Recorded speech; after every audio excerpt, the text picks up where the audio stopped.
Distinguished guests, ladies and gentlemen, pleasant good morning to each and every one of you. First and foremost, let me extend the greetings of the Commander-in-Chief, no less than His Excellency President Ferdinand R. Marcos Jr. on the occasion of your 126th anniversary. And the continuous instructions to myself from the President is to help steward the evolution of the Philippine Navy as a potent deterrent force and a member of the joint force of the Armed Forces of the Philippines, of which we have undergone the past year of intensive transformation.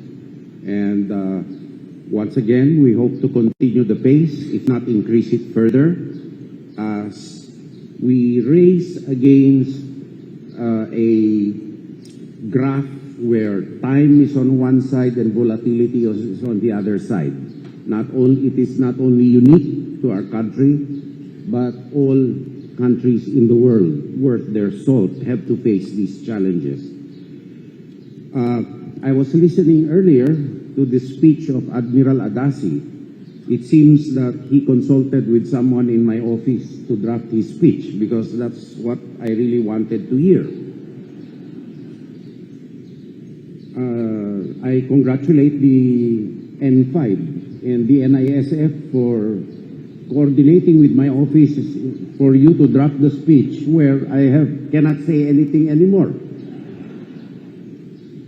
Well, in all seriousness, Admiral Adasi's speech lays out the managerial imperatives and the command imperatives that we need to continuously face and address.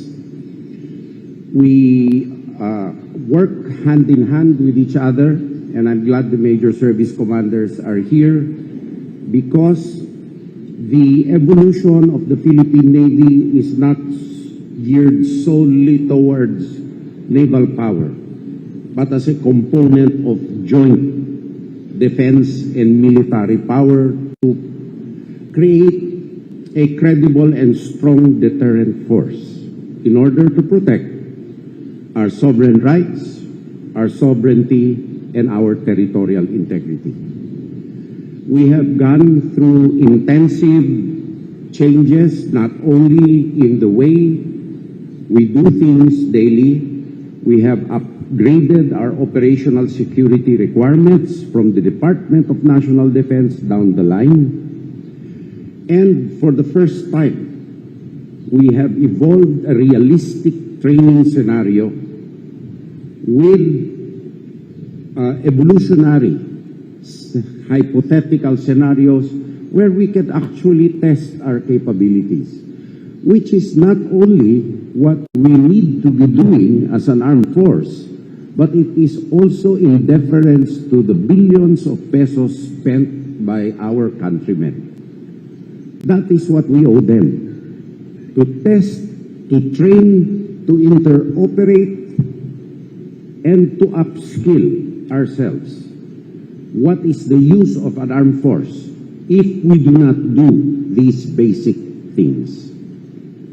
We also evolved into a comprehensive archipelagic defense concept, where we realize that being a small country with small land areas, with a growing population, we need the resources in our exclusive economic zone and other areas where we have jurisdiction in order to sustain the future generation of Filipinos.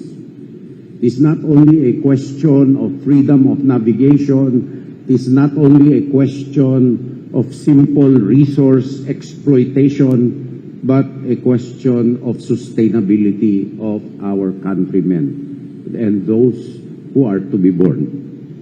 Which is why the mission of the Armed Forces of the Philippines now and in the future becomes more crucial as our environment becomes more volatile. And we will continue not to relax, but to demand more and more of each and every one. we owe our future generations no less than this.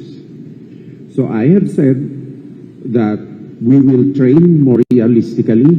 There will be more maritime cooperative activities between us and like-minded nations, more training scenarios, more interoperability exercises involving also our civilian counterparts, because this is what a total defense posture requires.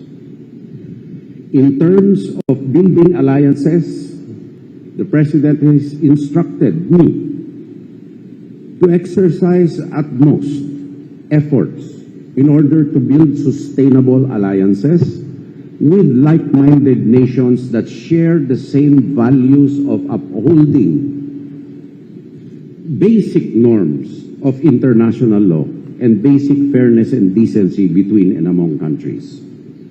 As a matter of fact, the latest iteration of that was the quadrilateral meeting between the United States, Japan, Australia, and ourselves, held in Honolulu last April. We will continue to cooperate more closely and more effectively, particularly down the line, because we should be not only a recipient of beneficence of the world in upholding our rights under international law, but an enforcer of international law in our own exclusive economic zone. And that is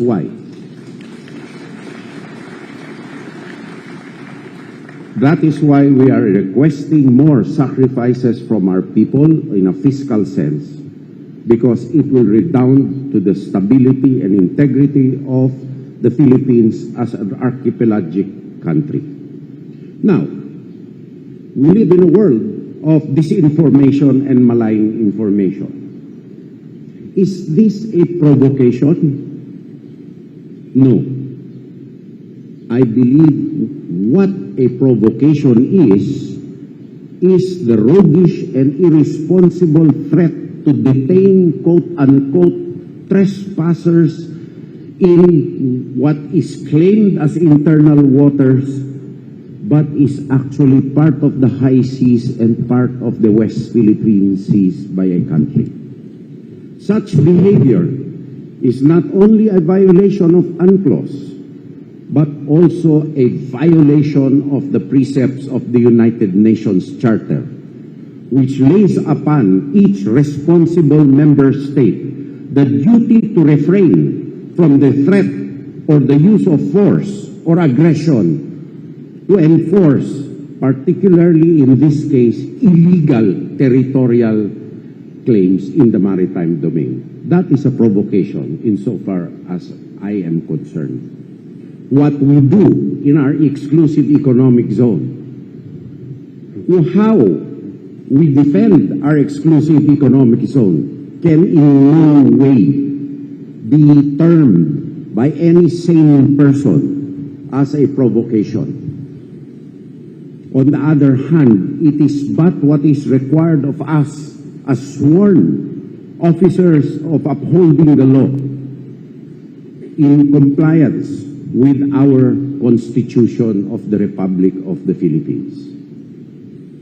Turning these cooperative activities with like-minded nations as a containment or a provocation is disinformation and evidence of paranoia of a closed political system, where motives, although clothed in sweet terms, are hidden behind these sweet terms, and the ultimate intent is to get what they want by the threat or the use of force. This we cannot allow to continue. This we cannot allow to continue. And I am very, very proud to stand here before you that almost all our countrymen are united behind our efforts despite the challenges, despite disinformation, steadfast to our country, proud of our country, proud of our armed forces. From this, I am sure you will not waver and you will not fail your countrymen. We will continue, once again, I repeat, to demand more and more of you. But that is what you are in uniform for. That is what I am here for. That is what the President has been elected for. And from this collective duty and this collective action of making our country stable, making a progressive country based on our ability to enforce our laws within our territory, there can be no turning back from what the President has started.